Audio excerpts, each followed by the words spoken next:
I don't know who I was with, Uh-huh. but I made a Drag Race France reference in a public space as if everyone was going to understand it. Did you go chic, chic, chic, chic?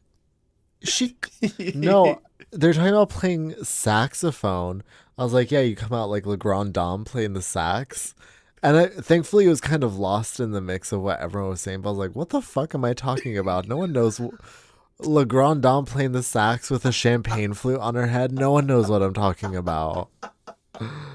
I will not lie. The rock version of Boom Boom has been trapped in my head the last several days. I've been listening to it nonstop. It's very Hello Project song. It is really I think that. the ones that stick are kind of Hello Project coded. It's very that. Shuffle I group. cannot get over Lolita saying I'm an Oompa Loompa. Like, I just can't get over that. I am honestly, okay. Mm-hmm. Period. Watching this makes me a little more excited for Mexico. Oh, because we get to see Lolita again, but as a host. In her full form. In her fully realized form. Yeah. With I'm whatever excited. evolution stone she needed. Firestone? I feel like she's either fire or electric. Well, her name is Banana. What is so like grass type? Like a grass leaf stone? Yeah. True. Because it would have to be. Electric for the razor that she shaved her head with, though. She's electric leaf type, yeah. God, that lip sync was so bananas. Lolita bananas. Lolita. And I can't. That's Lolita bananas. Bananas. Lolita bananas. I was just like giggling so hard in like the dumbest way possible because they did that song Boom Boom and it was in French. And then probably around the same time, Lady Boom Boom, timeline-wise, would have shown up on Canada's Drag Race. And I was like, see, they made a song called Boom Boom, and then Boom Boom was on Canada's Drag Race. Who is French-Canadian? Who is also French-Canadian, yeah. T. We really could have one-shotted France. We probably could have, but I mean, at the same time, I loved Lolita We too also much. had such a joyful time praising who we wanted to praise and doing other things with other people and situations and moments. Which, you know what, I'm always here for. Some of these queens deserve a little more love and don't get talked about enough. Yeah. And I mean, realistically, I don't think many people were talking about these seasons because there were just so many of them. Yeah. And if there's one person talking on the internet about Sisi Superstar, it's going to be... It's me. It's going to be this girl right here. Yes. I love if there's Superstar. one girl on the internet that's going to be talking about Miss Mosu, it's this girl right here. It's that girl right there. Like, there's a stand for every girlie. Yeah. And there's time to hold space for every girl. And I'm always holding space for Sisi Superstar. If you feel like space is not held for you, hold out your finger. I'm going to Ariana Grande hold your finger digitally.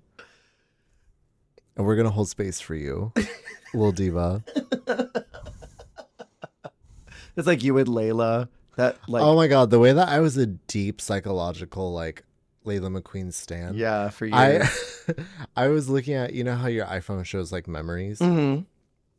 It showed me, there was one drag con, I met her all 3 days. Oh, right. I Same remember weekend. She probably thought I was unwell. that. Yeah. I mean, She's like, this one again? Really? you again? Okay. You again? You have to buy something every time. I literally, because she had like 3 or 4 pins, I just bought a different pin every day. And you were like, Got another gladly. picture with her. I don't know. I just like, some people I'm feral for. Yeah. I felt the fantasy with her. Always have, always will. And I mean, she was it. She is the it girl. That's how I am with Sisi Superstar. I just can't help it. I'm obsessed. If she was at DragCon, I'd meet her multiple times. I wish DragCon was what it used to be. Yeah. Like, imagine, like, DragCon in the years post, like, when it was still fresh, but they got security and lines figured out more. Like Season 8. Yeah, like, because not the first year. Year 1 was a little messy. Year 1 was a little rough. You're right. Season 8, season 9. Those were the gold. Those were the primes for sure. I think double digits is when it started to get a little funky. But you're so right for that.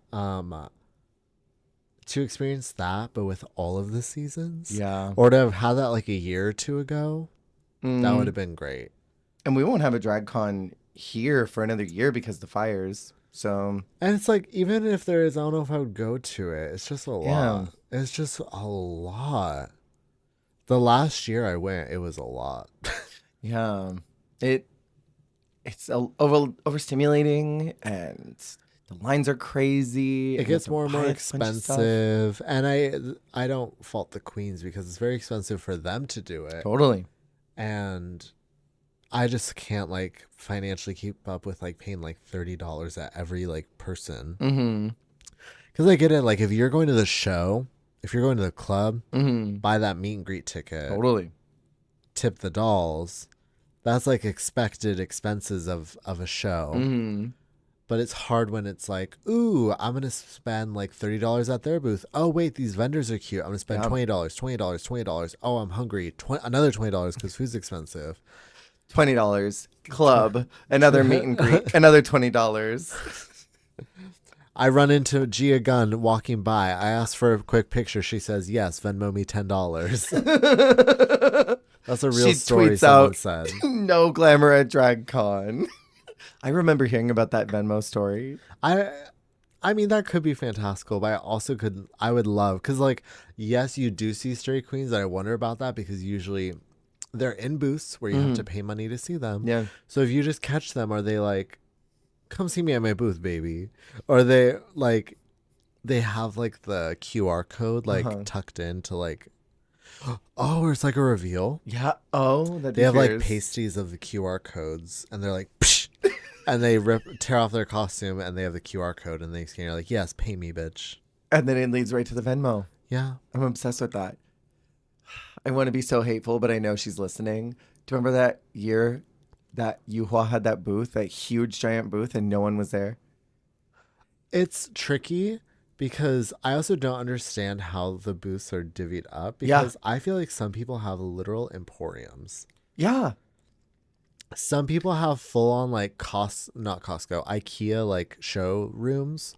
Yes. And then other people literally have like a booth like at like a college. Like a change my mind about blah blah blah kind of booth. A little brownie stand. And that's literally it. like selling Girl Scout cookies with like a tiny billboard behind them. But then you got Ginger Minch, who had that entire Wizard of Oz castle that she had built for her Galinda. Do you remember that year? Vaguely. I remember like some are like whole like rooms. Some are like almost like they have like a corner of the like convention center, and then others are in like, okay, you four are in like this booth, like you have this part, you have this part, you have this part. Yeah. Hateful. It's apparently really expensive. Wicked expensive. And they don't give you anything. Hateful. It all just, if I was a drag queen, I think DragCon would break me probably. Yeah. Between like what I have to put in it money wise, and then like the social interactions of it all, people like looking at my booth and walking by. Yeah, I think that would kill my spirit for drag. I won't lie. That's honestly, I feel like that's something that's not talked about enough, is like, yes, there's a lot of things that make being a drag queen post Drag Race like great. I feel like if I did drag, like, I feel like Drag Race would make me want to quit drag. 100%. All of the negatives of it, like all the constant like online negativity, like the different like social aspect of it, like there's just you can never like date again in the gay scene because everyone knows who you are on the apps. Yeah. There's just so many like negatives that I'm like, I feel like it would ruin my zest for life. Completely. I was watching Vegas Untucked, and Lawrence was saying that one time she was like, pretty sure she said that she was hooking up with someone once, and they midway through were like, Lawrence Cheney, and she was like, "Oh, I'm no longer into this." I would pass away. And the other girls were talking about how like they'll be having sex with people and they'll just say their catchphrases in the middle of sex, and I'm like, that's crazy. That's diabolical. I would not ever want to meet up with anybody ever again. You know that gif of your Winnie the Pooh and like there's like they like They like levitate out of their body. That would be me. And then I would come back in and then I would slap them and then say, get dressed, go. Get the hell out of my hotel room right now, bitch. Out. Get out of this Four Seasons now. I could not imagine even for a second what that would be like. It's got to be mortifying. Well, because also the paranoia of like, do you want to be my friend? Do you want to be my lover because you want to be or because you know who I am? Right, and you're trying to get a little piece of that. Yeah, I hate that. Yeah, that would be, I think, terrible. Because I think there are more people that are kind of clout chasers than anything out there. And maybe that's just me being jaded, but... No, it's true. And I'll continue to be jaded and say that gay people are little rats. And they're social climbing bitches. Yeah. And so I feel like that it's also a terrible community to experience that in as well. Right. Because everyone either wants to like fuck you or be you. Mm-hmm. And so like you can't tell like if your relationships with them are genuine. Well, and then on top of it, you're traveling all the time. You never know when Rue's going to call you back. Rue, quote unquote. Like, you never know when you're going to be needed again. So you could just be like gone for months at a time and not see your partner for months. That's also tricky because I'm very clingy and I also don't like being away from my quote unquote like home base too long. I feel like living the sort of nomadic lifestyle of a touring queen like that would drain me. Ganja posted some video months ago. We're like not talking about Canada 3 at all, but we will. I promise everyone. Ganja posted like months ago on top of that nomadic thing. She was like, you know that your reputation is starting to go down when they say your dressing room and there's a singular chair covered in cat hair. And she like panned over and she's like in a bathroom is her dressing room. And there's one little like pop-up chair like this, a little metal one. Oh, and it was black and covered in pet hair. And she was like, tip the doll, please. Doing the least for the dolls. And I mean that too, like you're going to be going all over the place to get into these clubs that maybe don't even give you a proper green room. You're going to be going in and out of, also as a Californian, you're going to be going in and out of places that have different tolerances of you and what you do in your community. And I am very happy and comfortable in my little blue bubble. And even when I go to other parts of California that are less liberal, I'm like shaking in my boots. So right, especially right now. Being a queen in full drag in all these cities where it's like I might not even know like what the temperature is of like drag where I am that day. Like, are they trying to outlaw it here? Is it good here? Like, that's stressful too. And the amount of times you have to go through the airport, the girls lose their bags all the time. Airport, and then you have to stop at a Rite Aid to go pick up some Maybelline so you can do your show and hope that somebody's got a wig you can wear and maybe like run down to the Walmart, grab a little bathing suit and be like, this is my drag tonight. Well, in the state of traveling for like international queens, for trans queens. I don't know if you heard what happened with Aja. Recently? Yeah, did you hear about this? No. She got her passport back, marked as male on her passport. And she's saying like, I need this for work. I travel for work. And everywhere I go, I'm now going to be looked at because they're seeing M on the passport. And then they're looking at me, clearly, F. Yeah. So it's like, she had a very long, eloquent caption about it, actually, that really, really explained it well. But it's just crazy. And it was like totally out of the blue. Like, I don't even remember what the circumstances were, but she just like got a new passport sent to her. Yeah. I think that happened to anyone who's transitioned. They all got new ones because it was a content creator who I'm aware of who's like a travel type of creator. And she's a trans woman too. And she got her passport in. She didn't even apply for anything. They just sent her one and it had the M marker. And she was like, I've been transitioned for over 10 years. Yeah. I present to everyone as F. And now this is M. And this is one, awkward for me because they're bringing me into a side room to then ask me all these questions about who I am and how I got this. But it's because the government. And so like, it's so fucked up and messy right now. Yeah. So I couldn't even imagine like being a trans performer, like you said. A trans performer, being a performer not from the U.S., having to go in and out of the U.S. That'd be miserable. Yeah. Miserable. messy times that we're in. But anyway, DragCon would be, I think, the final, like, it's done. The final straw. Yeah, after all of that, After that, I'd break. it makes sense why people like, Princess Poppy and Lala Ree and a lot of those early season girlies are like, yeah, I'm good. Yeah, I did what I needed I've to had do. my share. Yeah. You know the ones who are really in it now, like people like Nicole Page Brooks, who've done it for 30 years. Yeah.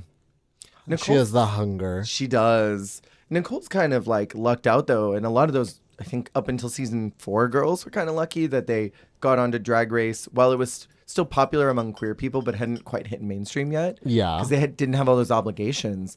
Now, those little contracts, I think the last one that I saw, they have like 10 mandatory things they have to do that they can call them in at any time and go, hey, you're here. And I think that includes press week and drag cons.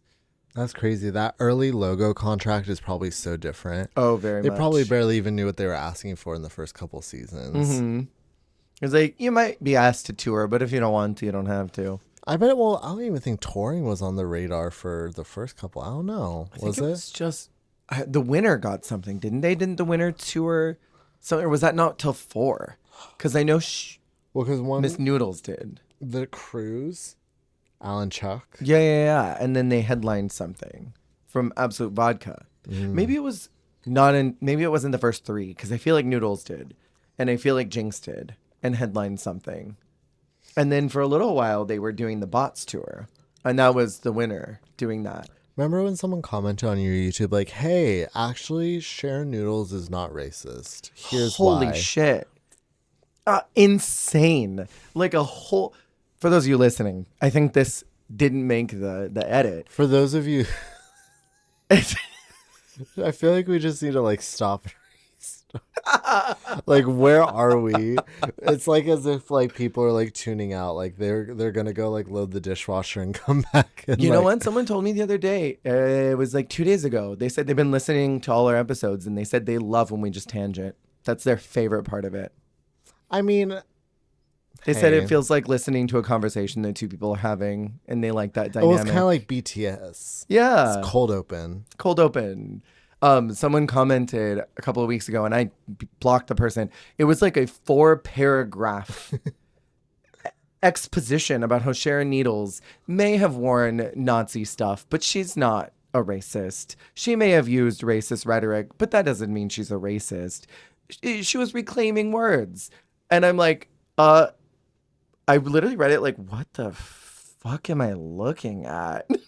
What is this? Dealt psychic damage to you. It did. It dealt so much psychic damage. It's just like that's a lot of energy to invest in that.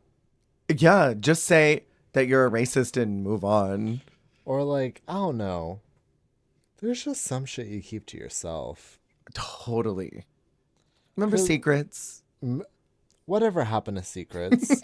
Listen, there are dark-sided people all around you. But they don't need to tell you they're dark-sided. Yeah. You just know to steer clear of them. Yeah. But sometimes people want to show you they're dark-sided. And it's like, girl, I already knew. Kelly Clarkson's song Dark Side. Do you thought you love were- me? I thought you were about to use Kelly Clarkson as an example of a dark-sided woman. Dark-sided people like Kelly Clarkson walk among us every day, waiting for them to show their true colors. It's what's her name talking about Katy Perry, saying that Hormona talking about Katy She Perry. had evil Evil had the within devil within her. her. I'm obsessed with that. Clocked. Clocked. I hope she comes back for All Stars or something because she's crazy. It's like in The Conjuring when she walks in, Lorraine, because she has that sense. She like walks in, she can tell that there's like dark energy there. I'm obsessed with that. I feel like if you're clocked by a Christian woman, as a former Christian yourself, Catherine Hudson, I feel like it's over for you. Like a former believer, a fellow believer comes to you and says, "You have the devil," and you go, "Damn, I've really lost my way." Imagine being clocked by a Christian. That's crazy. Imagine being clocked by a Christian trans woman in a bob and pink sweater. In an inside out bob. And then Inside Out Bob looking like the clerk at the vet who like knows your pet's name. It was like, oh my god, how's Tootsie?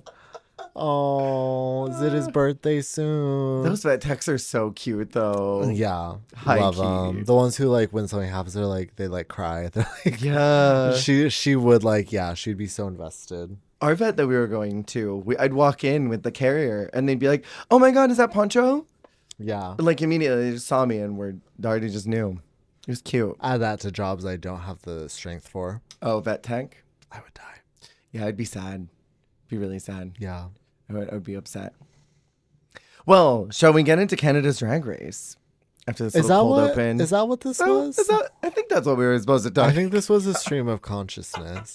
We're like what? We're actually like 46 minutes in. I don't know what's gonna make it to air.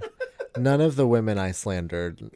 I don't want any of that included. None of the slander. None of the Only slander. the kiki. Yeah. That whole part about Jimbo, cut. The part where I said no. I was about to say. I was about to like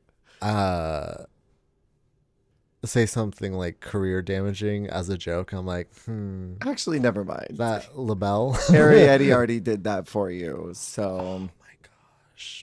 that's nuts. That whole situation. I'm trying to grow. Teehee. I'm trying to grow. Because I'm just baby. We're about to get into that era of Drag Race, I think. The I'm baby era. Oh no. I think we're getting close to that.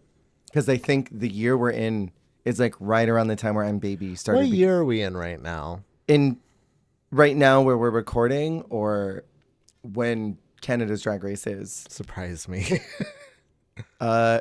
You said last week that we record years out, so we're in This is true. 2023. This is It's true. currently this in is our current backlogged. timeline. We're in December 2023. Yeah. It's almost New Year's. Yeah. Yeah, we're waiting for the everybody's waiting. Yeah.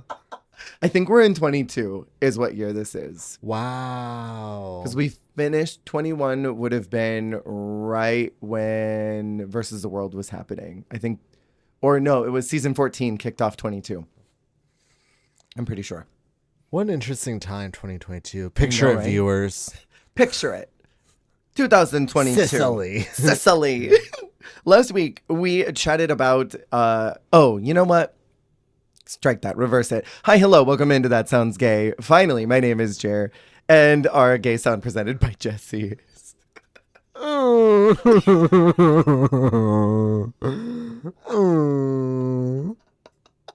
I couldn't hold in the laugh because I saw you do like the deep exhale, like, oh my God. like building up the cry. I looked at your eyes while you did it, and it made me lose it before we even started. We are finishing our conversation about Canada's Drag Race Season 3, an iconic season, really. An iconic outing. A renaissance for a series that didn't even need a renaissance. No. It was just like, I don't know. It was like we were already in Moo Moo Meadows and now we're on Rainbow Road. Very that. This is the peak, I think, of Canada's Drag Race. A lot of people credit like 2 as their number 1, but I think 3 is my number 1. I feel like this season really takes it. Yeah. Because also like we don't talk about it a lot in general, but like the mere conversations this season are some of the top amongst the entire franchise. Absolutely. Jada Shada Hudson talking about getting fucked by a ghost I can't wait to talk about that. is actually crazy work. It's so good. But then even like more like The serious Authentic. conversations, yeah. is it called Conversations. conversations? had a Giselle stroke. clocking Fierce for being a brat. Again and again. Stuff like that. Like Yeah. it's actually really good. But yeah, this is a treat of a season. Treat of more of these girls need to be on Versus the Worlds as well. Yeah. I feel like this is an underrepresented all-star season. Vivian, Mm-hmm. where's her call? Jada Shada. Get her out there. I was literally thinking when I was reviewing these episodes, Mm-hmm. Vivian is that girl that I think about where like RuPaul would either love her, eat her up for breakfast, Mm-hmm. or fucking hate her and pay her dust. Scarlet Yes. Envy style. Scarlet Envy. Because there are those people. I feel like Etc. kind of got that. I Mm. thought they would like Etc. a lot more, and they're Mm-hmm. like, Yeah. there's just certain people where you think they're so like RuPaul's like cup of tea. Yeah. She's like, She does that pre-cringe smile. yeah, cringy like toothy grin. Yeah. Yeah, awkward grin. Super awkward. It's like I think that she would love Sedergine, but then I wonder if Sedergine got in front of Rue, would she actually love her, or would she go, "Ooh," you know? You never know. Ooh.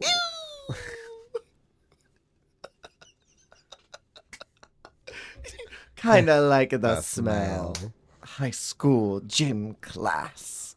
Last week, we chatted about the very short-lived Fierce and Jada drama. Giselle is killing the competition. The Snatch Game, which was actually so good, Pretty solid. with only really 2 bad performances. And now Bombay has been eliminated in the most recent episode, which I think was a super Tragic. gag. Super tragic. We're talking about episode 7, starting out Squirrel's Trip, the Rusical. We need a vacation. It was such a good song. It is kind of like stuck in my head. Honestly, a lot of the songs from this musical were really good. They were bangers. For a completely original musical, it had no right being that good, honestly. And didn't they do like a girls' trip parody thing on All Stars 3 or something? Or was it that was something terrible. else? Yeah.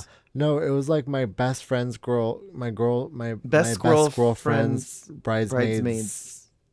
honeymoons, Something. road trip. Yeah, somehow. yeah. Uh-huh. Yeah, where Morgan McMichael was the black swan, white swan. Black Swan. White Irish. Swan. Irish Swan. I want to misidentify her. A goose woman. She was. Oh, sorry, not that goose woman. Sorry, not her. So at the start, the funniest thing in the whole universe happens because that lip sync was tragique, the one that we just saw. Yes, I think I touched on it that Irma was a lip sync survivor more than a Totally. lip sync winner because Bombay kind of sabotage. Yeah. She did the unfortunate thing where she, very similar to Hota, self-fulfilled critique of they kind of clocked them for being a little young, a little messy, a little unprepared, a little not together. And then they fully showed that in the lip sync. Hota and her did the 100%. exact same thing. Yeah. Because Jarichi was similarly not an amazing lip syncer in that. She was quite messy. Yeah, totally. Love her. That's my diva. Not Yeah. too much on my sister. But they both were kind of lip sync survivors because the other girl was showing exactly that they will always be that girl, at least in this period in time, Totally. until a further point where they're grown and ready to compete in another setting. I would love to see Irma come back and just see how much she's grown from all of this. I'd love to see Bombay come back. Yes. Specifically in Canada. I want to see her judged by them again. Yeah. Because I can only imagine that she's grown a lot. And I think that she had it. Mm-hmm. It's just like, yeah, she was just like a little young. Canada All-Stars when? Literally, Like, give us into All-Stars. if we have it in Spain and France, like, what are you doing, you cowards? I understand why they won't do it in the UK, but because like they've got the versus the world thing on lock, and I think they really like that. But Canada versus the world kind of feels a little contrived at times, and I would just get that Canada versus the world off my TV.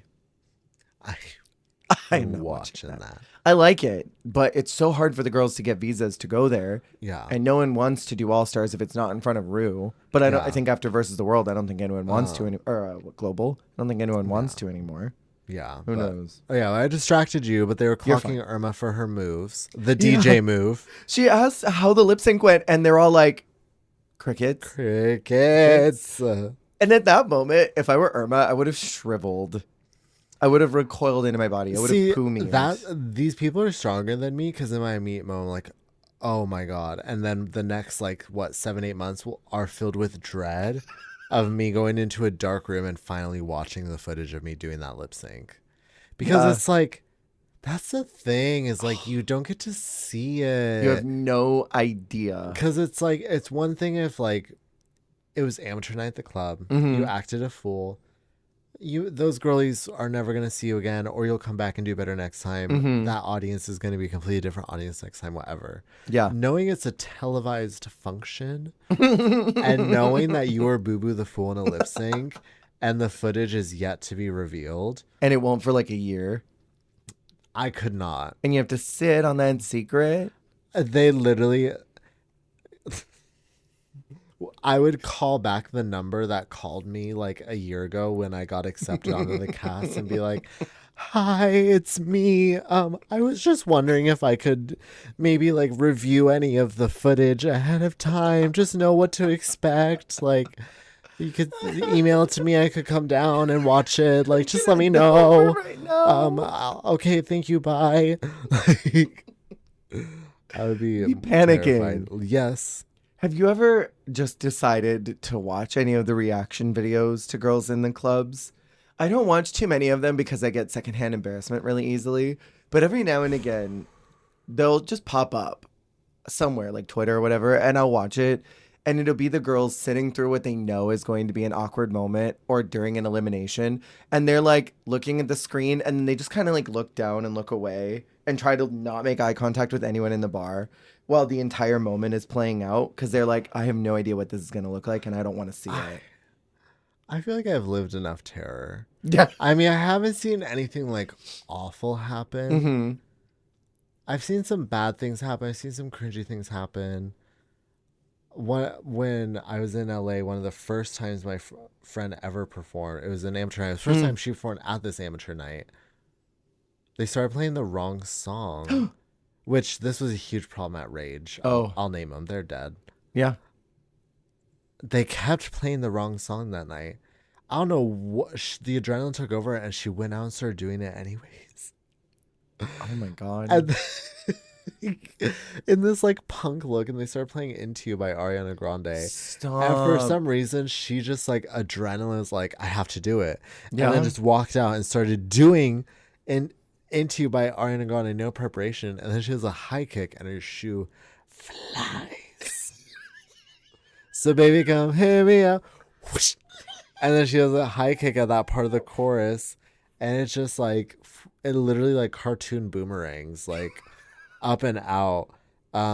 Cynthia kicking her shoe into the rafter. Yeah, and then literally at the end of the performance, some dude like walks up from the back and like drops it back on the stage.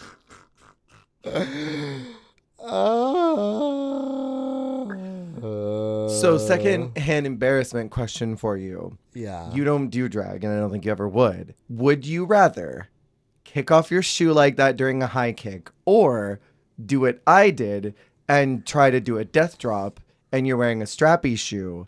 The shoe comes out from underneath you, but the strap is still there. So you have a shoe dangling from your foot for the last 30 seconds of your number because you can't take off the strap and fix it. See, they're terrifying in different ways because kicking it away, you don't have it. You're quite vulnerable. Yeah. The foot is nude. Yeah. In this instance, it's you want it off of you. Yes. You don't want it because it's like, get her off of me! But it's like... It's trapped there. It's like a badge of shame. Yeah. This bitch's shoe broke, but she can't get it off. Yeah. It's like the reveal stuck to the boot. Yes. Like toilet paper on the shoe. 100%. This girlie saw me and she was like smiling and she looked down and like her eyes like cartooned out of her eyes. That gif from I think it's from Diary of a Wimpy Kid where it's like he waves and he looks down, he's like, Yeah, it was literally that. Her eyes like bulge out of her head. She like grabs her wallet, pulls out a wad of ones, like 10 ones, and just hands them to me. Like it was such a sympathy, like, oh fuck, here, I feel bad. Oh shit, go to Payless. Oh my god, so go to DSW. Go get some new shoes, Diva. Beloved, go to the Nordstrom rack. It was so crazy. Thankfully, it was only 30 seconds left to my number. But, yeah. See, that's the thing is like... So you'd rather kick it off? If you haven't been able to infer from this podcast, I'm extremely sensitive. Mm-hmm. No. Drag would break me. Like one bad performance, one rotten gig. Like I would fully be like the dramatic like like crying, like running away, like the clown, like I feel like I'm sharing all my stories tonight, but did I ever tell you about the diva that walked off stage because like mid number? She was performing and apparently the audience was not living and she was tired of it. She didn't want to perform to them because they weren't even looking at her. She walked off stage and the DJ, I was watching and the DJ was like playing his music and like looked and was smiling thinking it was like a bit or something. 10 seconds of the beat goes by and the DJ's like, I guess it's over.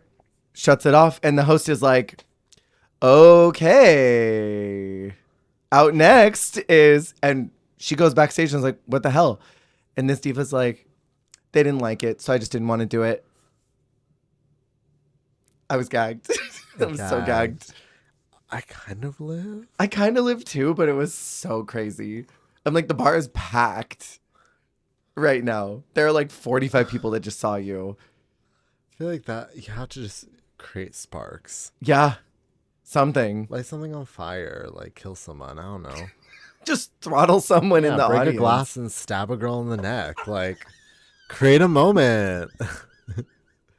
Just some casual second degree murder. First Yeah. degree, whatever it would be. Yeah, pull that bobby pin out and just shove it in someone's ear.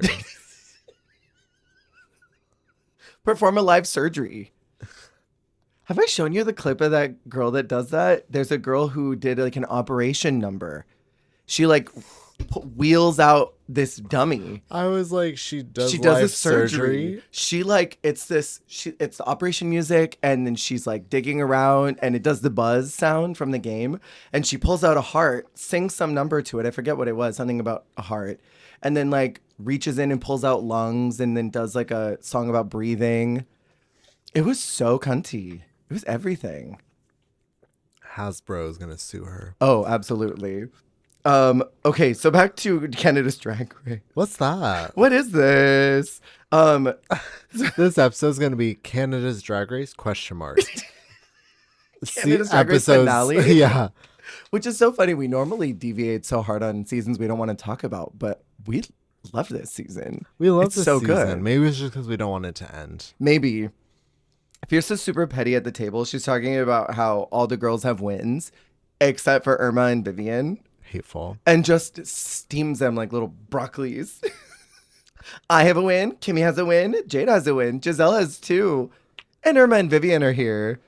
She's such good TV. I love Miss Fierce Delicious. No, she's made for it. Yeah. She may be She's rotten, true to but this, not new to this. I love her. Miss Fierce Delicious, I know you're listening. I forgot about this. Brad comes in and asks them if they're ready to go to the moon. Take me to the moon. That's like a text tone. Yeah. Like, take me to the moon. God. Do you think that she was triggered? It didn't show her, but I wonder if she was like, ugh, I literally was like, now what the fuck? Now why am I in it? why am I in this? They have to do this like sci-fi mini challenge acting scenario. It was cute. Vivian was Little Orphan Annie. Honestly, I wasn't into the challenge itself. I was into the looks they chose. What were those We got looks? the full gambit because like, okay. Now let's talk about that. Get into this. Vivian was Little Orphan Annie. Which was psychotic. Giselle was serving like this ingenue with like the blonde like side pony. Like she literally looked like a dancer from New York, like on her way to rehearsal, like crazy. And then Irma was like the pigeon lady. Like She was crazy. she looked like she was like at the train station in Anastasia. Like I don't know what she was going through. And then like Kimmy was like, I'm just gonna be cunt. Yeah. Which also was her approach to the challenge. That's her approach to everything. She doesn't know what she's doing, but she's gonna be cunty. Yeah. Only other highlight was Jada reading the script and it was like blah blah blah blah blah script, but like then reading the actual like title of it. Turn to the left. Yeah. Say your line. I'm your name. It was very that energy. It was very that, and I loved it. Yes. Brad announces that the maxi is going to be a Rusical called Squirrel's Trip. I wrote down in my notes, I hope that someone has a trick up their sleeve. See, clock this time, they waited. They said, we need to thin the herd a little bit. We can't be doing these episode 2 Rusicals. It's too much. We gotta wait. It's a water squirter.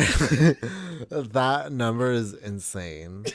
I like the smaller Rusicals. I think they're more entertaining. And we've Yeah. talked about this. When they're too big, there are too many ensemble girls who just don't really matter. And also, like, those roles are, like, I like a musical like this where every role has stakes. Yeah. And has judgeable characteristics. Totally.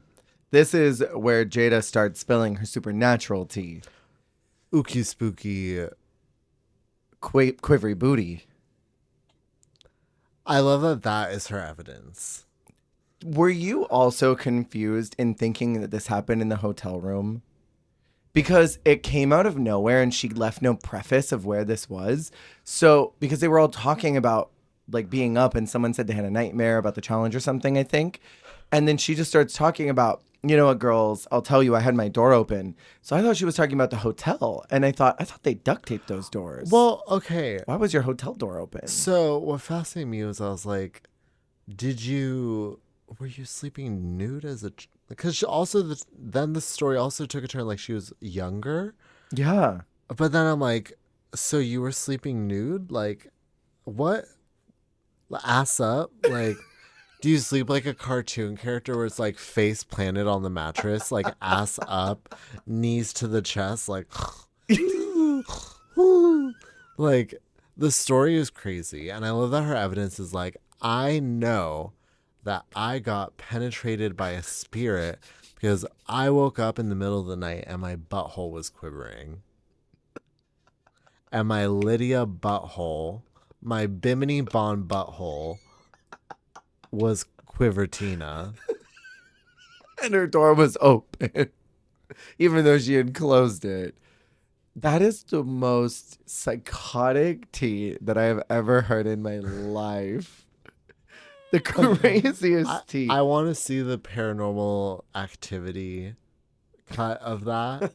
the camera in Jada's room of like, what happened? But you know what? She was so real and so vulnerable for sharing that. Imagine a Paranormal Activity challenge. That actually would be so funny. Are you kidding me? That would be hilarious. And then it's like groups of two. One is the person in the paranormal situation, the other one's the ghost. Oh my God. And then they think it's a ghost, but the whole gag is that one of them's doing drag. So they're going out in the middle of the night. I'd be obsessed. And they're like, I see this woman in the hallway at 3 a.m. But it's Diva Boots coming home from the gig looking a mess, or like coming back from the session. They're like, I see this haggard, wispy woman in the hallway, and it looks like her face is melting off. And it's Diva after trade. Miss Diva Boots. Yeah. Wait. That'd be a Okay, great now drag I name. know you're listening. Miss Diva Boots. RuPaul? Uh-huh. RuPaul, I know you're listening. I know you took a break from your social media pursuits to listen to this episode. Give us that. I would love that. I feel like we need to tap into more like scary movie-esque, like let's parody some scary shit. I would love that. Speaking of women coming back from the gig, I watched the most hilarious little like minute interview with Bosco where someone was asking her about like the prompt, I think was something like drag experiences in general, wild drag experiences. And Bosco was saying that she was traveling and touring with Mirage, and Mirage is like a party girl. And Mirage for 3 days straight would just go to bed in her makeup, keep the eye makeup on, and remove everything below the eyes and just redo that. And the interviewer asked, and the eye makeup still look good? Bosco's reply said, it looked like when she put it on. Oh my God. I love Bosco. I deceased. I deceased. I deceased. Okay, so let's get into this Rusical. If you insist. If we insist. Jada opens up and is bubblegumming through that. Like, she does not know a word of this lip sync. Okay, but they act like when she starts singing and they hear her, it's like she's singing Never Enough from The Greatest Showman or something. Yes. Like, they are floored by her vocals. And I will say, she's a really good singer. Yes. Especially for Drag Race standards. She's a fantastic singer. And so it was great that she had this number and she carried it so well. But these judges were acting like they just heard, like, Breakaway by Kelly Clarkson for the first time. Yeah, tears in their eyes. They were gagged. Which I kind of loved. It kind of made it better. It sold the fantasy. You know who sold me out? Who sold me out? Whoa. Who sold me out? Wow. Who wore me out? Kimmy Couture. Yes. The Mother paid Milk. my dues. And then the do's. I was like, hell yes, you better. Sugar Baby, like, not MILF, but like, not Black Widow, but like. Definitely Sugar Baby energy. Yeah. Sugar Baby exec diva. The way they responded to Jada is how I responded to Kimmy. The number was also so perfectly her vibe. It was like everything. She really sold it. And then the dancing was so good. Yeah. Probably some of the most challenging choreography. Vivian's was challenging for her, but I think she had like the hardest choreography. I think it was a challenge for Vivian for a lot of reasons. Yeah, but Kimmy had the actual like on paper hardest choreography. Yeah. Vivian made her own choreography difficult. She was her outer saboteur. I really liked this Rusical overall. I think the construction of it was nice, and I feel like this is another evidence of Canada not really missing. It's like this begins their era of you're not missing a challenge. You're not missing a beat. Actually, I feel like maybe the makeup challenge was. Like last week was the start of this production team has got it. Yeah. They figured it out. I keep thinking of because I do feel like Irma and Giselle's parts are a little bit cursed, and I kept just recasting them with different people, like Miss Mosu and Jada trying to do it, or like Shelazon and Miss Mosu, please. And then I started pulling from other seasons. I thought Sisi, it's just like Sisi and Xana, Jimbo trying to do this with like Rita. Holy shit. Imagine if they did this in season 1 and it was Jimbo and Rita trying to do this. Jimbo and Irma. And then Lemon would have done, I didn't just come here to tan. Crazy. Catch that tea. Catch that, all that tea. Redo this Rusical as an All-Stars. Oh my God. Honestly, I feel like some of the Rusicals could be legacy challenges. Totally. Like, if they did Shade the Rusical from season 6 as a legacy challenge, I think that would be actually really cool. I would love to see more legacy challenges. The Boulets do it all the time. I don't see why Drag Race couldn't. Especially with the Rusicals, it's like we're doing Shade the Rusical, the revival. And have all the same characters but different songs. Yeah, one night only. I would live, actually. Do you have any other thoughts about this Rusical? It was cute. Poor Irma was out of her depth, though. I mean, really. That's really all I gotta say. Yeah, Irma was struggling. There's just certain moments. She's one of those girlies where, like, she's so naturally great, but when it feels like spotlight is on her, she kind of fumbles a little bit. Totally. Because, like she did with the award show earlier this season, like, there's those moments where it's like, we're live, and then she kind of, like, chokes a little. A little. Oh. Yeah, a lot. Oh. The runway category is dystopian. Yes. So friggin' cool. Love this one. Really good one. Yeah, a lot of the girlies kind of go for like a Mad Maxi type vibe, which I wasn't mad about. I have 2 standouts. One for being really incredible, and one for doing something. Oh, no. My really incredible one is obviously Miss Fiercelicious. Oh, okay. This yes. fish person was so cool. And I love the idea that she was talking about, you know, this water world. There's other creatures. I love that body painting that's on that suit and the way that there's like this netting on here with all the little accessories. Yeah. And I love when the girls play with horror. Yeah. I think it's fun. Yes. And then my second one for being a thing that happened is when Swanthula Boulay appeared on RuPaul's Drag Race Literally, Canada. this is like a middle evolution to a boule. This Like- is what is it? There's big boule, little boule, but what's the middle boule? This is medium boule. Medium boule. But it's very like not even like it's like this could evolve into little boule or big boule depending on what stat you max out. Like little boule is like special attack and big boule is physical attack. So this one's Hitmontop. Well, okay, but like this one, her size and her proportions, it's giving the pre-evolution that's like it's almost that Pokemon. It's like 80% of it, but it's just a little small. It's Mario before he takes the mushroom that makes him regular size Mario. What does Wurmple turn into? Cascoon? Cascoon? Cascoon or Silcoon. Yeah. It's Wurmple because it could turn into that Vivillon or Dustox. Uh-huh. Wow. Catch that deep Pokemon tea. Yeah. Aja, that one's for you, girl. Honestly, I liked all of them. Yeah. Except like I felt like Kimmy, sadly to me, was not dystopian because it felt more futuristic. Absolutely. Jada's was giving me season 4 post-apocalyptic, the assembly of it all. I liked Irma's as like a POV of like kind of like a futuristic like high society moment. Honestly, truly, my favorite was Giselle's as like an aesthetic like. I don't know. It's just giving me like, this is the woman walking around like the post-apocalyptic market. Yeah. Where like she like knows all the tea. Like, I don't know. It's giving a character from a movie that like you wish you've watched. And I love that for her. And I also did think that Vivian's was an interesting POV. I like the mask. What do you think about her incorporating her own baby teeth into it though? That was, I didn't love that. That was a little dark-sided. That was a little dark-sided people walk amongst us. Don't forget it. Every day they reveal themselves. And it's this look. Watch for the signs. Bottoms up and the devil laughs. Our winner of the challenge is Vivian, and I was surprised they gave her flowers.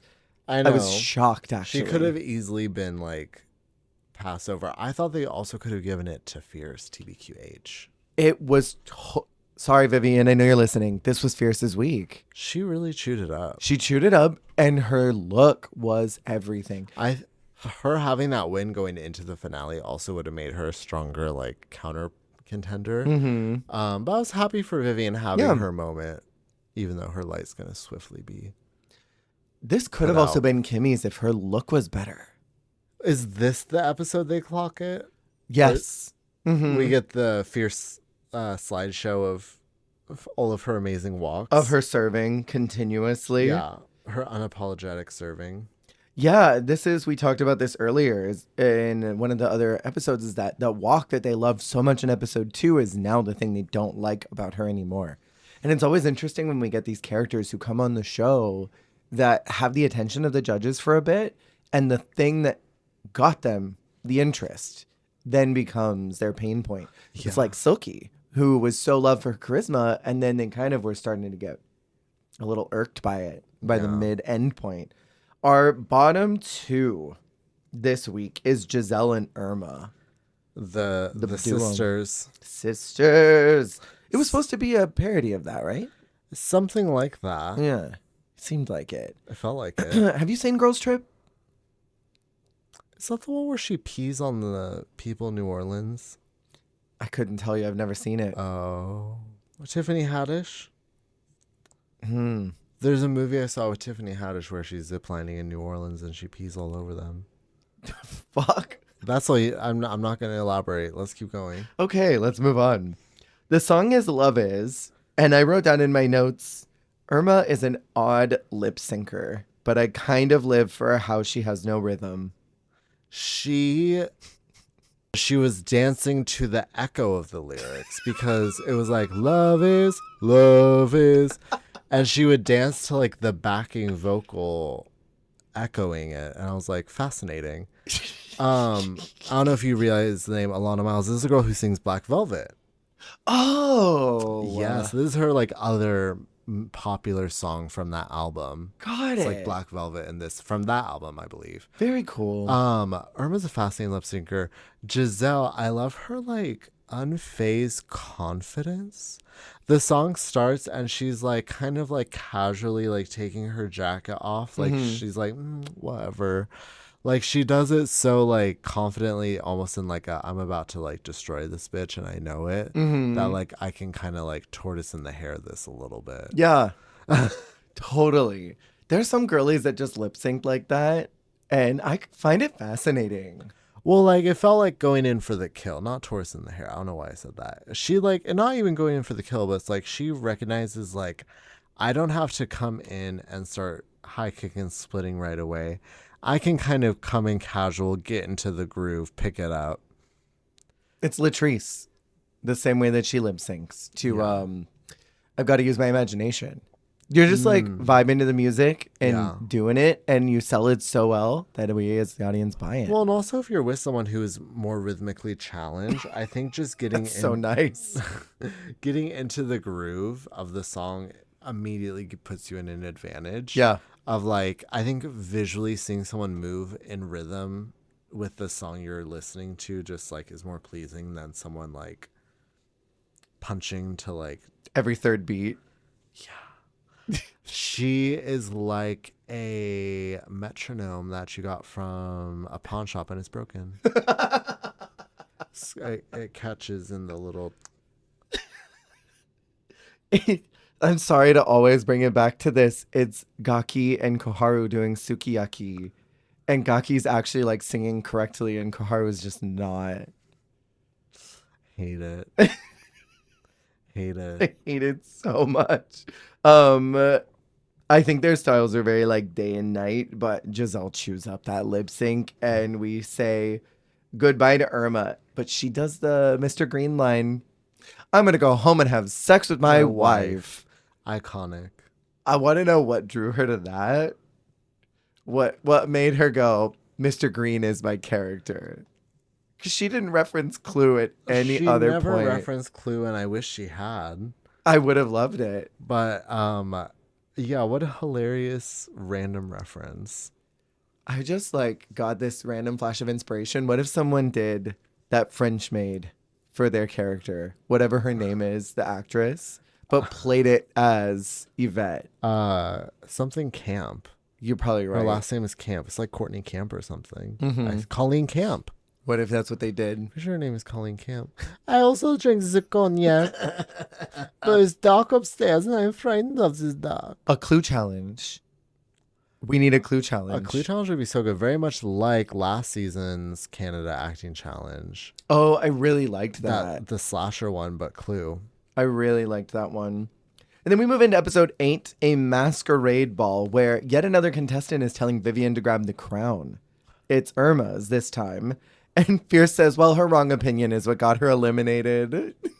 So hilariously unfazed and hateful. I love Fierce so much. I love it. And it's like she went from being like a fuck her, let's get her out of here in the early season to like she's such a dominant energy that she's not, it feels like she's not going anywhere. Right. She asserts herself well. Yeah.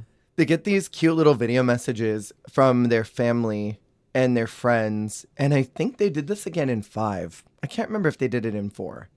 But I remember they did this again in 5. And they get the Maxi Challenge, which is a masquerade ball. Love. I love this challenge. Category 1 is a gender fuck drag, mask for mascara. Category 2 is mistress of disguise for a discreet runway, incognito. And then category 3 is using fabrics from the fabric wall. Make a high drag look based on a mask that they get for inspiration. And Vivian gets to assign. I don't see any of these colors as particularly better or worse than the others. It's just a color palette to go off of. Yeah, I do think she gave herself the best one, though. Yeah. There's something about that clean, because you can do anything with it. Black is a clean color. You could do a lot with. Of pink, purple, gold, white, and black, is there any that you would not want to work with? I wouldn't want pink. I don't know if I would want it either. I think I would want white, gold, or black. Mm. I wouldn't want a set color like pink or purple or even like a blue. Like I Mm. just feel like it could be a recipe for trouble. Like Yeah. because with her, I think she gave herself the white one, but she did a blue outfit Yeah. where it's like you could do any color you want. But Mm. if you have a pink mask, You have to go pink or something something complimentary. love pink, but don't want a pink mask. What colors are complementary to pink? Um, Because you run the risk of looking like a Fruit Loop or something. Like if you do like teal, you're gonna look like, I don't know, watermelon Gender or reveal. something. Oh. Gender reveal. well, because you can you're either like gender reveal or trans rights, which I mean, Oh, we yeah? love trans rights. Mhm. You can go, you can go trans rights with it, but like, I don't know, pink, and it's also like, are those colors going to be accessible to you? I think green is a gorgeous. I think that's the main Green complementary could be color, but like if you did an electric green. electric, maybe? a mint. Yeah. It also really depends on what fabrics they had too. Because they only show us a small little section of bolts, but I imagine they've got more options. Yeah. Sometimes I wonder if there's like like those little pop-up carts that they'll drive out to places. Like I wonder sometimes if they've got a truck or something on site that they can go back and like shop at for the challenge, and it's just like a one day, here's fabrics that are extra. Or if they just bring all the bolts from the fabric store, leave this huge mess for them, they go through it and then everything goes back. Well, and like, how much pull do you have in being like, if you're like, y'all, I really need gray jersey. Is there any in the back? Does the costume department have any? Like, I really need gray jersey fabric. Yeah. Would someone go get that for me? Like, if I say it, Yeah. or I'm like, I really limited to what's in the room. Mm-hmm. Because I wonder about that. I do too. Because, like, you know how they talk about, they do like runs to get you like snacks, Yeah. whatever you need. Can you say, I need this trim? Mm-hmm. Like, yeah, can you get me 4 buttons that look like black gems? Mm-hmm. I think I remember for one of the All-Stars seasons, maybe it was 8, one of the girls needed earrings for something. And they sent a producer out and they came back with earrings that they had found somewhere. Because, I mean, it's in the best interest of the team to make you look, well, no, it's not. Well,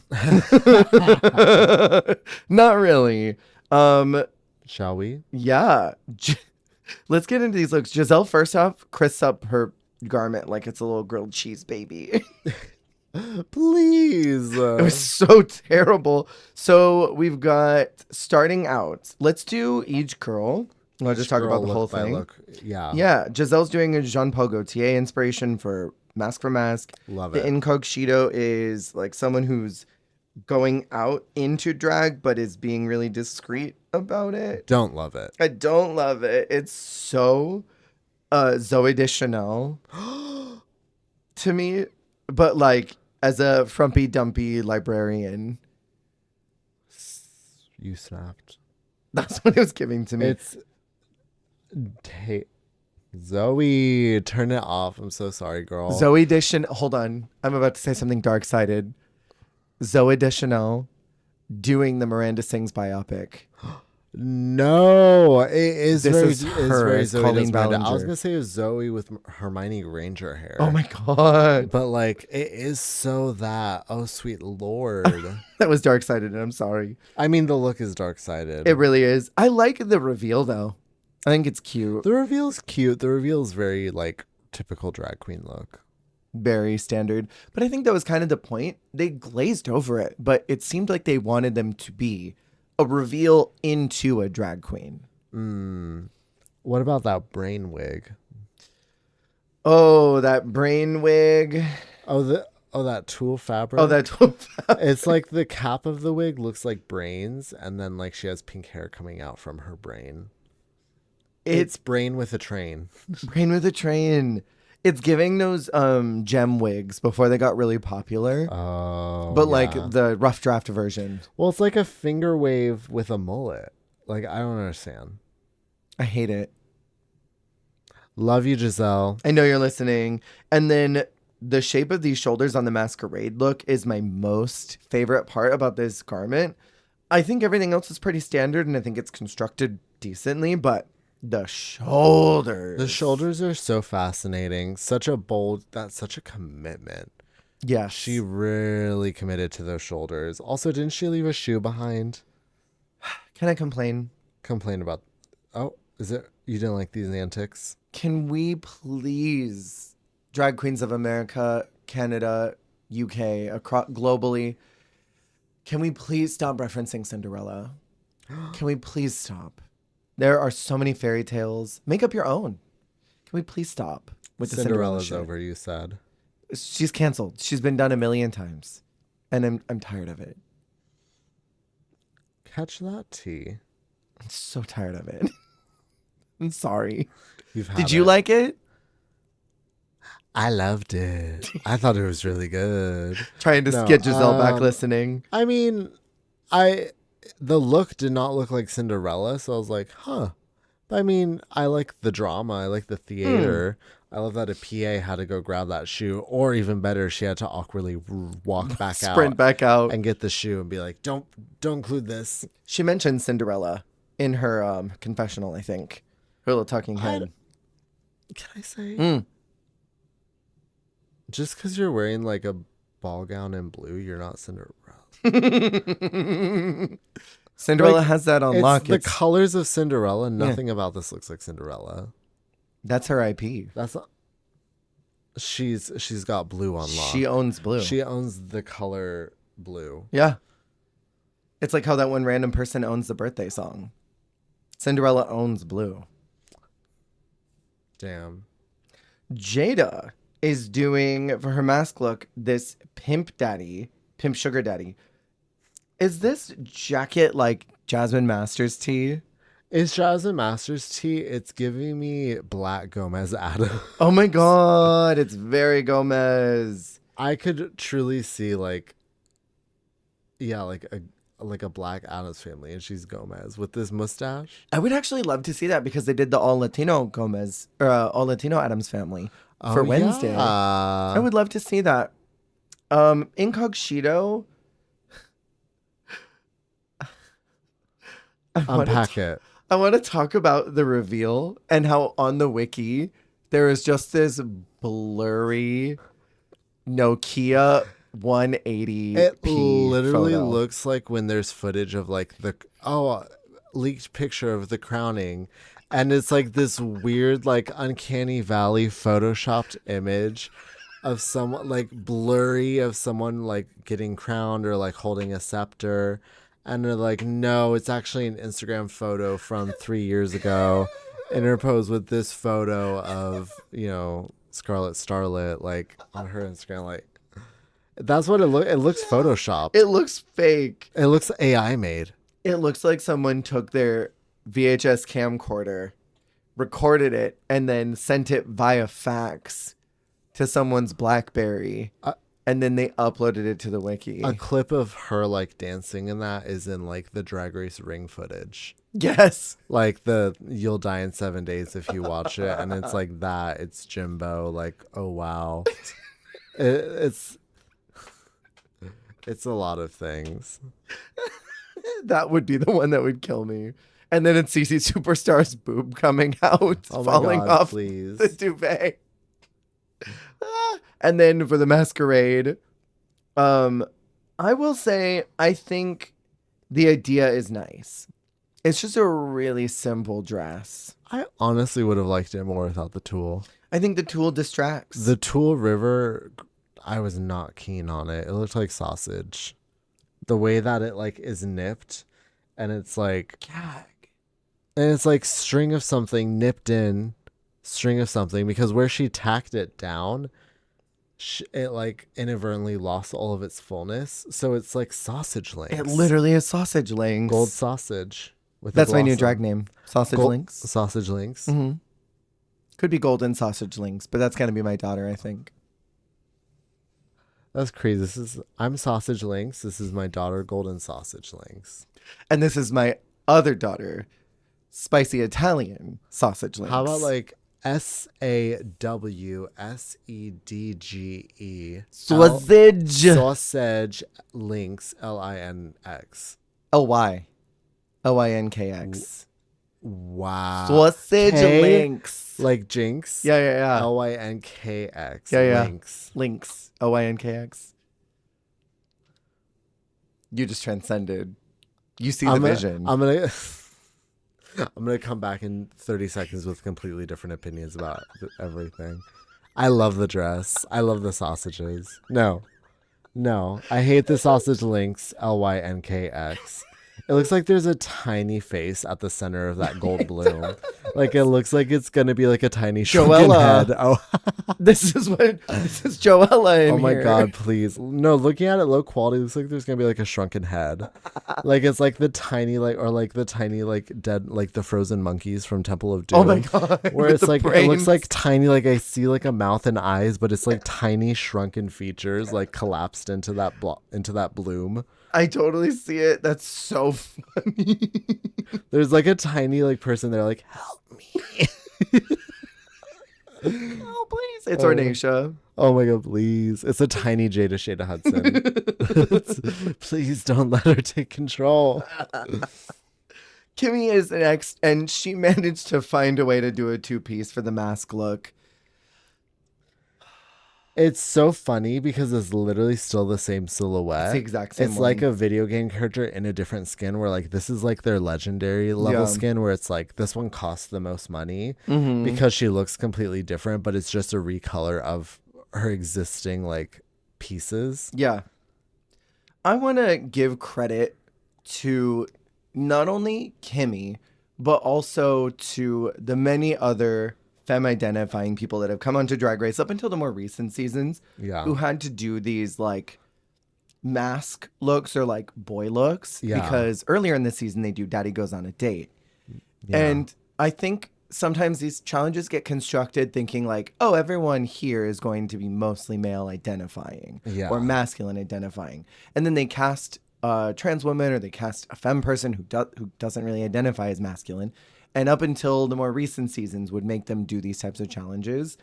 And I can only imagine how dysphoric that must have been. Yeah. And I'm glad that Drag Race nowadays, in the last year, has really pulled everything out of gender and sort of just does these like agendered things. Even if it is a little more feminine in concept, they just kind of pull it out.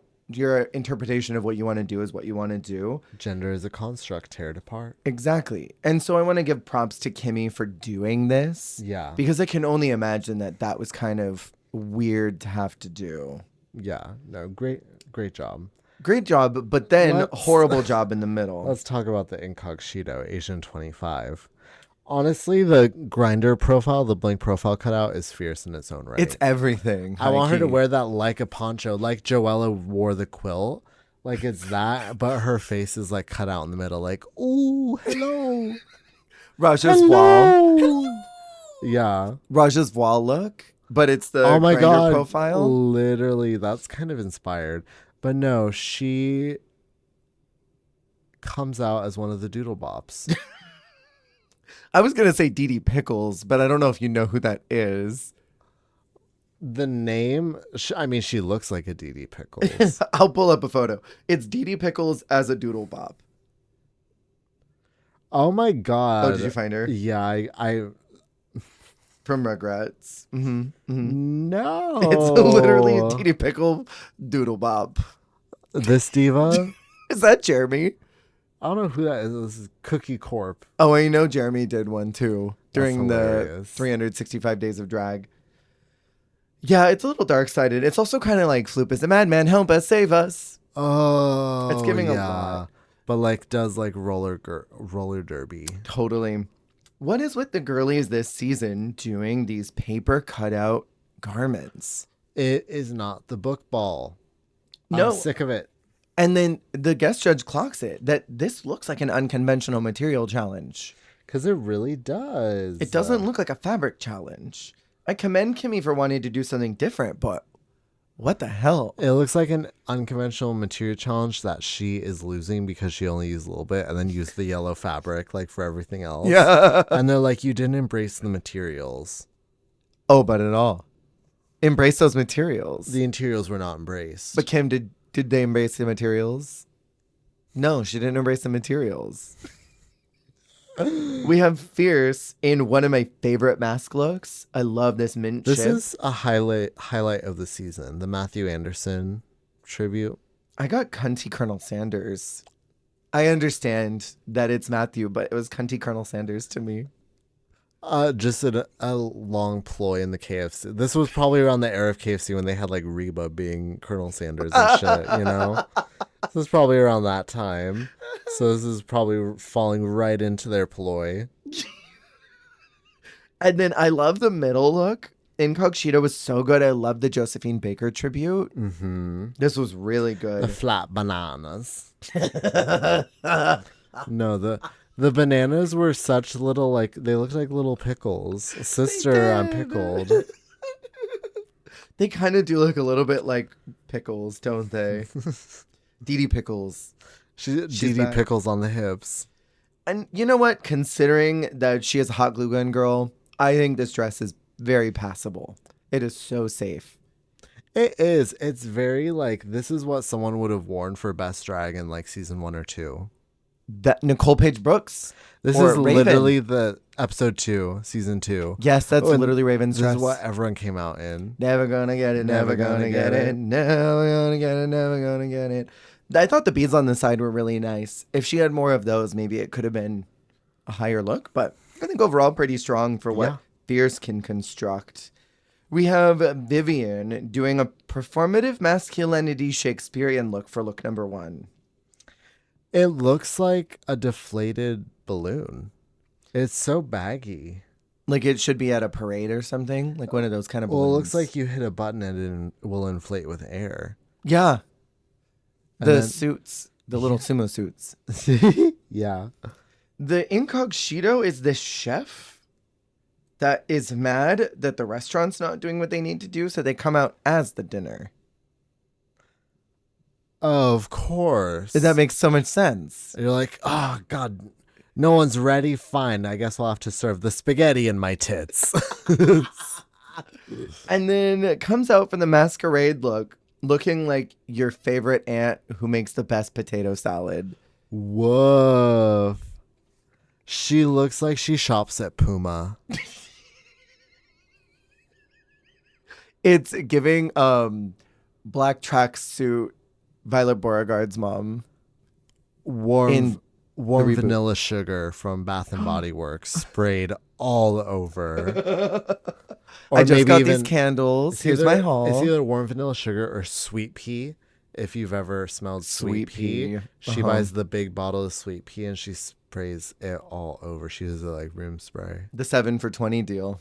Oh my God, of course. Yeah, this is a Puma Bath and Body Works. She hits up all the mall shops in the same 2 hours, and she coupons along the way. She saved 45 cents, and she's going to use that to buy herself a Jamba Juice. Her nail lady has taught her so much about the world. Totally.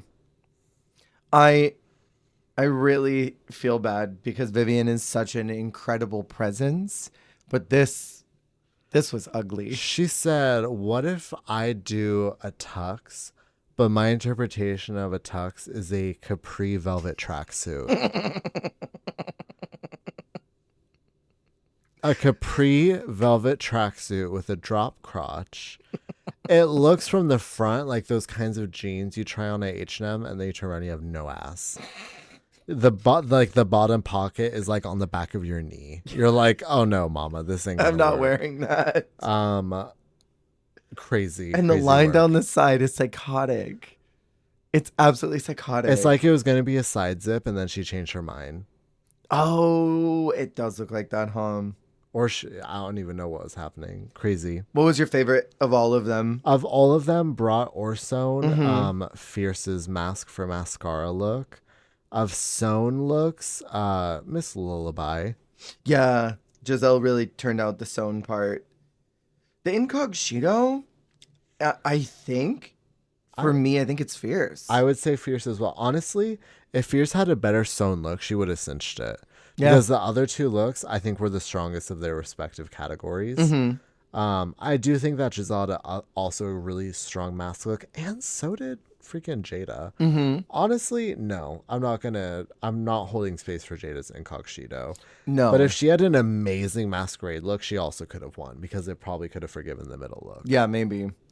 The winner of that challenge is actually Fierce, which is kind of wild. I didn't think that she was going to. She wins this one. Why do I keep thinking Giselle won this challenge? It feels like she was supposed to. Whoa, that's so weird. I literally have the... You blocked it out. I have the wiki in front of me. I always hold the wiki, and I literally didn't even double check because I was like, oh yeah, Fierce won this challenge. Fierce bags this because she did so good. Brooke announces that it's the final challenge for elimination. This is Gaggy. Sister, I'm gagged. So gaggy.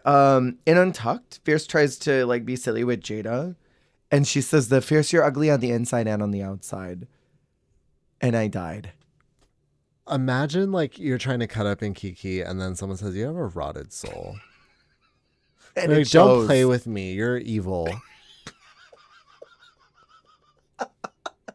Don't talk to me. You have the devil inside you. That was Nicole with Mistress. I love it. I love it too. I love it. I mean, it's such a shutdown to basically be like, don't talk to me like you're dark-sided. And ugly. Dark-sided people walk amongst us. That's the topic of today's episode. Dark-sided people are among us. I would love if someone was trying to comfort you, just like, you know what, you're evil and you're troubled and you're unwell and I don't want to be near you. I had a coworker tell me that about someone once. About a fellow coworker at my old job. And they were like, I just don't like that girl. She has darkness inside of her. She has evil within her. And I see it every time I interact with her. Okay, that is actually hilarious because I would then be like, I need to go talk to this bitch and see what's tea.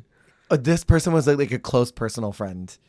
Love that. This lady had no idea. And so I was like, do I tell her? No, because that's so funny because that would make me love them more Yeah. if I already was friends with them. And if I didn't know them, I'd be like, well, I need to go hang out with this bitch and see what the scoop is. Yeah. Are you really insidious? What's up? Are you the most dark-sided person in the world? Yeah. Are you the Antichrist? You must be the devil. We get the fiercest lip sync of the entire Drag Race franchise, I think. Control-Alt-Delete. Kimmy deserves residuals for the amount of cunt that she's served over the course of the season. Between her runways, between her challenge performances, like her one with Boom Boom. Uh-huh. And then this lip sync. That moment where she's doing that, she does that arm spin and then she's half crouched. That is a rent-free tenant. Well, it's also the way this song is inherently ridiculously cunty. So cunty. This is a good pull for the last lip sync. Really good song. Poor Vivian did not stand a chance. Not one. She was like a wine mom, just doing karaoke, chilling. Yeah, she was kind of pointing, walking, jiving, thriving. I think she probably knew it was a cut. And she was just like, I mean, if I was lip syncing against Kimmy, I wouldn't have even tried. To a song like that. Yeah. That song is a rap. You already know. I don't think any of the songs this season she really would have been able to. She maybe could have done High School, whatever. The Stranger in This House, maybe? She could have done that. You think so? Yeah. You don't think so? I don't know. She didn't just come here to tan. You're so right. Viv is out. Kimmy is in. And we move to the finale. God, that hurt me. Oh, her being in out? real time. Oh, I sped through it. I'm actually sorry. Wrecked me. No, it's fine. It really did. It's okay. It hurt me. When the first time I watched that, I was so damaged. I legitimately wanted Vivian to win. I thought she at least deserved to be in the finale. Mm-hmm. I thought that she had such a presence all season. Yeah. And watching it now, I do understand also how much everyone else brought. Yeah. It really just came down to it. All 5 of them were finale ready, but that was the challenge. Yeah. And I mean, she lost that lip sync. Yeah. It's a bummer. I think I was really on the Vivian train because she had just won. Mm-hmm. So I was like, this is her moment. She's flying high. She's about to get into the finale. Yeah. She has a chance. And then, wah, wah. That happens so often where someone finally gets their win and goes home the very next week. Yeah, cursed. Happened to Ivy Winters too. Oh, right. Can I get an amen into the fragrance challenge? Mm-hmm. If I remember correctly. Oh. No, because there was the roast in between. Oh no, you're so right. You're so But right. I mean, it's Diva. close enough. But yeah, stuff like that where it's like you just were doing so good. Mm-hmm. And then womp womp. This finale. Yeah.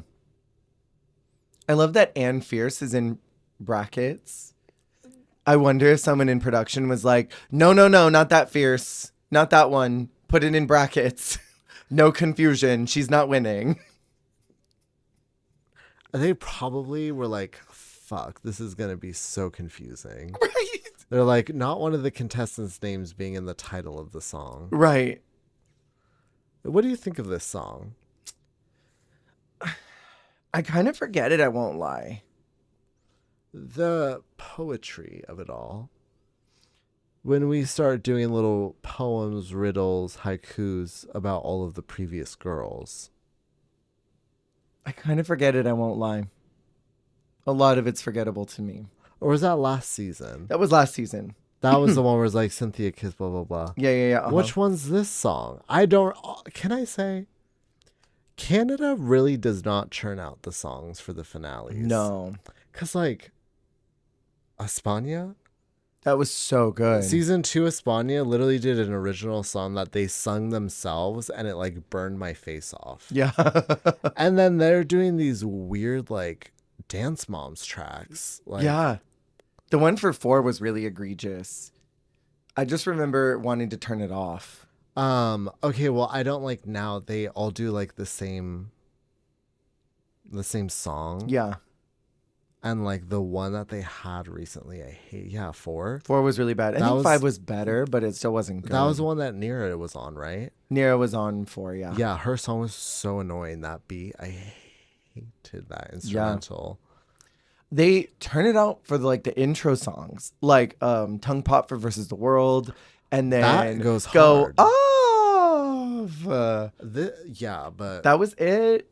But these Go finale Off songs actually was everything. That really was. But this one, no, it didn't do it for me. Especially because, like, I don't know. I feel like Fierce could do some good choreography. Jada can turn on some choreography. Like, I feel like they could have gotten a better song. I would have been happier just throwing a RuPaul song at it. Me as well. I'm like, all right, do the realness. Do, catwalk, whatever. As long as it's not You Wear It Well. I can't hear that anymore. No more You Wear It Well. Let's retire her. I do want to say, just on the finale in general, I love Canada's trend of bringing in the previous winner to do a photo shoot with them. Yes. That is my favorite thing in the whole world. And they carry that into Versus the World. Getting to highlight, what their year's been like. Because, they basically do everything they, like, shove into 30 seconds when they come back in the finale. And they're like, how's your year been? What have you been up to? All that. But they do that over, like, 20 minutes. And they get the opportunity for them to connect, for them to share, like, more, like, advice, POV. Like, it's good shit. I agree. It's my favorite thing. And I wish that the U.S. seasons did it. We get the finale runway. Do we want to just share highlights, or do you want to talk about all of them? Honestly, the eliminated girls, I kind of want to talk about all of them. Okay. Who was your standout from the top 4? From the... First off, we'll start with them. That's fair. I honestly, why do I feel like some of the eliminated girls ate it up for, like... Oh, they fully ate did. it up more for me. They fully did. For me, I mean, most of the, like, the top 4 looks right. I was fascinated by the choices made by Kimmy. But I think overall, Giselle. I mean, the wig was dope. I love the, like, shawl kind of vibe. I like the color palette. It was really gorgeous. It was very unique. It was very fashion. It's very France. It's fashion. It was very France. But, like, no offense. I feel like everyone's just kind of giving, like, finale dress, like, pretty. I liked Fierce's because it felt like a bow end to her package coming in the prolapse dress. Oh, with that very first runway. I didn't think about that. I would have loved if she had an orange pop. That would have really... that would have been funny. If the floral at the top of the slit, like connecting the corset and the slit, had been an orange flower, I would have gone off. Just one flower would have been it. Yeah, that was my favorite of all of them. I do really like the idea of Giselle's, but I don't know. The judges really gagged over it, and I thought, yeah, that's a pretty dress. I mean, it's pretty. It's not like it's not the best of the night. It didn't make me Gasparoni. Not Gasparoni. So you want to talk about the eliminated girls? I think they chewed it up. I mean, I loved Vivian's. Honestly, Vivian's is probably my favorite. Vivian's is giving me like upscale Despy Awards. Because it's also like it's very vintage. It's very her vibe, but it's so everything. I love this like black hair on her. The really dark hair on her. She looks like someone. I can't clock it. It's giving a little bit like famous comedian woman meets like soap actress. She looks like Adele Dazeem to me. In this black hair. And in this moment, Yeah. it was Adele Dazeem. In this exact moment. No, she chewed it up. I thought she looked gorgeous. I know you want to talk about Miss Mosu. I know you want to talk about her. I mean, I love the hair. That ombre hair was cute. love the hair. The dress is such a dress. The dress is such a dress, my diva. It is such a gown. Boom Boom's is crazy. Boom Boom's is nuts. And that Bride of Frankenstein hair is bananas. Bananas. She's a moment. I thought Halal Bays was really cool. Really, really good. Powerful message. I love that Shells on LaRue. She has like sex dice where it's like simple, like, or like, you know, the opposite of simple. Complex. It's like, yeah, like simple or like detailed. And it's like low key, cunty. Yeah. So I feel like her dice today were like simple but cunty. Yeah. Oh, I see what you mean. Like two You know what they buzzword mean? dice. Yeah, she has like 2 buzzword dice that Yeah, she yeah. rolls for every look. Because sometimes we get like simple, low key. Yeah. And it's like, okay, gray sweatshirt dress. And then sometimes we get like cunty detailed. But like today it was simple, but it was cunty. You know, this gives me more casual than simple. Casual cunty. She also has an extra dice where it's like 3 of them are blank, but one of them in all caps says add words. Words on dresses. I love this though. It's like an airline where you get work done on the plane. Like she's a flight attendant for like, Your pre-op happens here. yeah. But the pilot is like Cassandra from Doctor Who. Moisturize Like it's just me. like a sentient like piece of flesh like piloting the plane. Like it's definitely in the future. I love the like pantyhose almost glove where it's like a nude. I really am talking about Shells on so much. It's so good though. It's It really really cute. is so gorgeous though. It fits her amazing. But like it's almost like a pantyhose glove. I'm kind of into it. Also, Bombay looks great. I think we need to talk about Bombay. This is one of my top 10 looks of the entire season. Damn, clock that tea. I mean, love that it's a crown. Bombay really was like low-key the runway girl of the season because she really chewed it up consistently, and this is no exception. And she did a lot of these up scoop hairs. Like this was very trendy at that time. Yeah. But this is my favorite of all of them because it's got that sleek black running through the middle. Like Yeah. 3 or 4 of her looks have this hair. Yeah. And this is my favorite of all of them. I did say that Vivian's is my favorite personally, but I think this is the strongest Yeah. for sure. It's really impressive. Irma was there. Oh, wow. Oh my God. It's giving something Jinx Monsoon sewed on all winners. No, not that much. Not too much. It's Not too giving. much on Jinx. It is actually giving Baby Jinx though on all winners. Like It is giving very a like baby fantasy, like Jinx. Yeah. somewhere between like Grecian and like fantasy character. What did you think about this last look that we have not discussed at all? Chaos, Yeah. Do you live? drag, filth, horror. Oh my god. Glamour. It's giving entrance look on Dragula. Yeah, it's giving. I'm very inspired by the Hellraiser series, Oh my God. and I want to bring glamour and Hellraiser to Dragula. It's giving like, yeah, Dragula, she's the only punk girl in her town. Where she's like, yeah, everyone in my town is all like pretty and pink, and then there's me. I'm really well known for my punk glamour looks. Yeah. My high fashion glamour looks. So Brooke announces that there's only going to be a top 2. They're not all lip syncing. What'd you Gag. think about that? I would expect it to at least be a 3. 3 at least. Who do you think would have been cut though? I feel like it would have been Kimmy. I think it would have been Kimmy.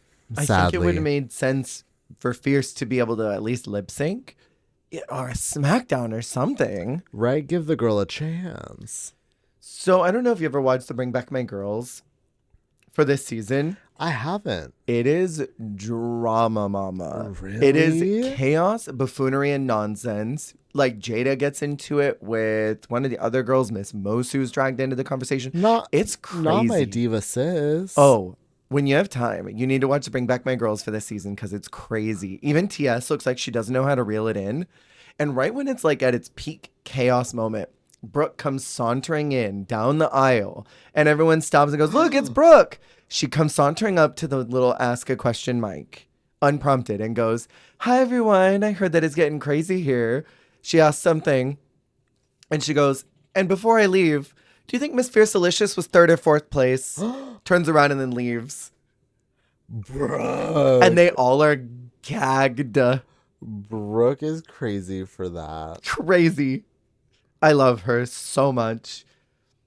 The final lip sync is A New Day Has Come by Celine. And I really like this for a finale. It makes sense. It does. I feel like Giselle's dressed for the song. Giselle is totally dressed for it. And my thing that I was confused about with Jada is that she lip syncs entirely to the floor during this number. Delta with the bangle, but the bangle is on the floor. The bangle is on the floor. And Jada all season in all of her lip syncs has been really turning it out, connecting with the judges. But she lip syncs in tears to one spot that she was supposed to stand on for her mark. It's like she was trying to think of something to make her cry. So she was not like focusing on the room. She was picturing something in her head, so she had to look down. Yeah. She's like, I need sort of emotion, so I need to think about the time that my cat went missing. And then she's like looking down, like thinking about it, like really getting into it. Trying to find her missing cat. And yeah, she's playing it all in her head while she's lip syncing Celine Dion. Then she looks up, she's like, fuck, I forgot I was here. I forgot this was happening today. I didn't know this was happening today. What a moment that was. I think that if she had connected with the judges for even a second, I think that maybe she could have won because they seem to really like Jada. Yeah, I think she had a very strong chance. Even though I think it should have maybe been Fierce and Giselle. Ooh, maybe that's a little take. spicy. Maybe that's a little hot take. That's my hot take for the night. Because I think Jada was great. And I think she was good TV. She had great moments, really powerful runway messages, like her paint one. And I think that was so impactful. But Fierce was like this character who came in and was this aggressive, bumpy little road, and then just became this beautiful paved path straight to the finale by the midpoint, starting in Snatch Game and just soared, where Jada was sort of like always kind of roller coaster up and down. Yeah. When she was really good, it was really good. But when she wasn't, it was like, ooh. Yeah. Mama. What is that? Woof. Yes. Very Killer Queen tea. Like, when you're good, you're good. But when you're bad, I got a serious venereal disease. Oh. Mixing so many references right now. Yeah, and I think maybe it could have been Fierce up there. I see that. Controversial opinions about the season. I feel like some of these wins could have been distributed differently. I'm saying this as a Vivian Vanderpuss lover. Vivian Vanderpuss for France versus the World 5 or whatever, whatever's next. we are, this is in the bank. We're recording this in 2023. So we don't know what Versus the Worlds have aired yet. Right. So whatever's out there, hope she's on one by then. I hope by the time this airs in 2027 that she'll have been on an All Stars already. No, but all that being said, I feel like Fierce could have won the Rusical. Totally. And then she either A would have gone into the win with into the finale with 3 wins, which would have been very spicy, or the sewing challenge win could have gone to like Giselle. I don't know. I just feel like these wins could have gone different ways. I think that Boom Boom could have won week 2 and Kimmy could have won week 3, which was that dance challenge. Oh. I don't have many problems with the middle 3 episodes. These last 3, definitely, I think Fierce could have won the Rusical as well. Yeah. And the ball. And, I mean, the finale, I think it probably should have been Fierce and Giselle. Controversial opinion? I don't think Jada got fucked by a ghost. Do you think she was like, I don't know, playing with one of those like Loven's toys or something and didn't want to tell anybody about it? And it like fell out in the middle of the night. There's this story about this girl who had like one of those vibrators up inside of her and she forgot about it. I don't know how you forget about it, but it was like a smaller one. She forgot about it. And like, I don't know, 10 years later, she like got really sick and they went in and they found it just like pickled inside of her. Sister, it had it's pickled. It didn't like fall out at all. It was just like in there corroding away in her insides, and that's why she was really sick. Leaking into her guts. Yeah. Do you think maybe like she was playing with a toy, fell asleep, and it like buzzed its way out of her butt, and then she woke up like, oh, I think I just got fucked by a ghost. See, and like forgot it was in there. there. You know God's not real because we would have been raptured by now. He would have come down and said, "You have lost your way, my children." And then he lit it all on fire and scrapped it and started again. Because of this podcast. You know, by this point, he would have come down and said, "Enough. I've seen my faults. I see how I must try again with humanity. We will reconvene." And then he raptures us all and tries again. When your sim lights the kitchen on fire for the 15th time and you're like, I'm not doing this family anymore. I'm deleting them. I'm like, you're beyond help. Yeah. You won't put clothes on. You won't stop cooking even though you light everything on fire. You won't stop shitting in Planet Honey Pop. No one's helping this baby. CPS has been called 18 times. Yeah. We're getting robbed right now and no one's doing anything about it. There are burglars in the house. Okay, so you think she was making up about the ghost? I don't think she was making it up. I think it was real to her. Okay. I think that to her, she got fucked by a ghost. I don't think that's what happened. I think it's my story. I was just saying that, for sparks, for clickbait. Yeah. that'll be That's the the news title. Article, yeah, for Gay Times. Yeah. I don't think she really got fucked by a ghost. Yeah. Last question. Who do you want to see for All Stars if there was ever such a thing for Canada from this group? Pretty much all of them. Yeah. But I would say especially Bombay. Mm-hmm. Pick 3. Whittle it down. Hurt yourself. But then what do I do about Miss Mosu? You could say Miss Mosu.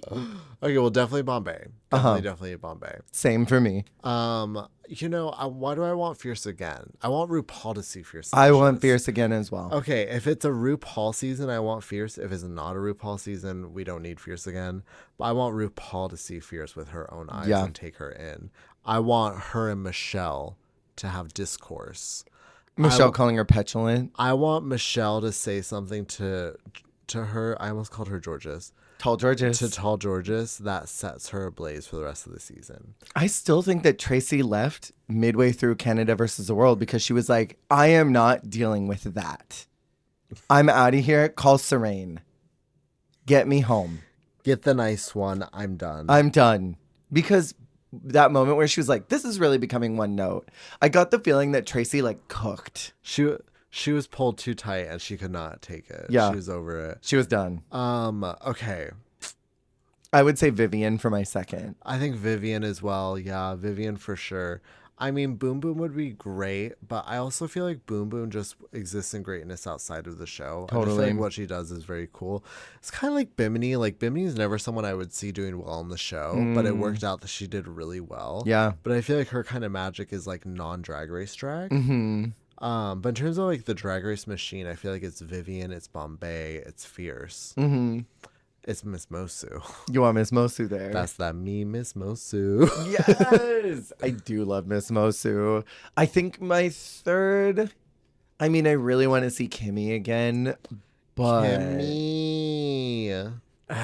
Do you think she'll be in the Asian exit? Have they announced the cast? oh, the Slation Royale. Slation no, Royale. they keep teasing it, but as of right now, they haven't. Okay, well, if it's lip syncing, she should be there. They if did we're just talk- announce something. I though. mean, if we're talking Asian queens who slay, Kimmy Couture. ring ring, hello, that's her. That's that her Miss Kimmy Couture. In a bra and panty on the runway, oh, every time. I don't know. I'm not a songwriter. That had some really good potential, though. It was going somewhere. Let it go. It was. We'll come back to that. We'll put a pin in it. I think that is all I have to say about Canada for. Oh, did I say my controversial? No, maybe I did. You said one. Yeah. But do you have any more? No, I don't think Anything so. else cooking? Well, you know what? It is not really controversial. It's more about the fans. They need. Fuck them. No. Yeah, fuck the fans. Yeah. They need to have more respect for this season. People put Some three- respect on Canada's Put some respect name. on Canada 3. This is a good one. Period. People put this at the bottom of the list, but it really is that Really? girl. Mm-hmm. No, 4 is right there. You think? Well, no, 4 is Melinda Verga. 5, sorry. 4 is Melinda. Yeah, 5 is kind of a chop. I would say it goes 5. 2. It's fine if you put 2. I would It's put either 2 5 low. 2 1 or 5 1 2. I would 3, put 2 4. 5. 4 is at the 4. top. 4 is the best, actually. Yeah, with 4 is really Melinda, good. Nira. I feel like 4 is the best. 5 is the worst. Yeah. Sorry. I think 1 is pretty solid. Wait. Yeah. Yeah. So your Yeah. official rank is 5 2 1 3 4. okay. I feel that. I think mine would probably be 2 5 because I really like Minnie and Wow. Perla. Period. 2 5 probably 1 3 4 because I mean God, Melinda. We can do this like Clue, Yeah. and we can have it end differently, and we'll say different seasons every time depending on you. Before you select the episode, you have to confirm what season of Drag Race Canada you were on before you listen to the episode, and then you'll get the episode ending that we say that you're our favorite season. Yeah. So like Miss Mosu, this is our favorite season. Hey girlie, Sisi Superstar, did you know that you're from our favorite season? I mean, the fact that I stan Sisi Superstar so much. It's got to be my number 1. And I mean, Denim served on the runway every Yeah. week. I love Kiki Ko. So many good women. Big fan of Mother Melinda. Big fan of her work. With Love gratitude. Melinda.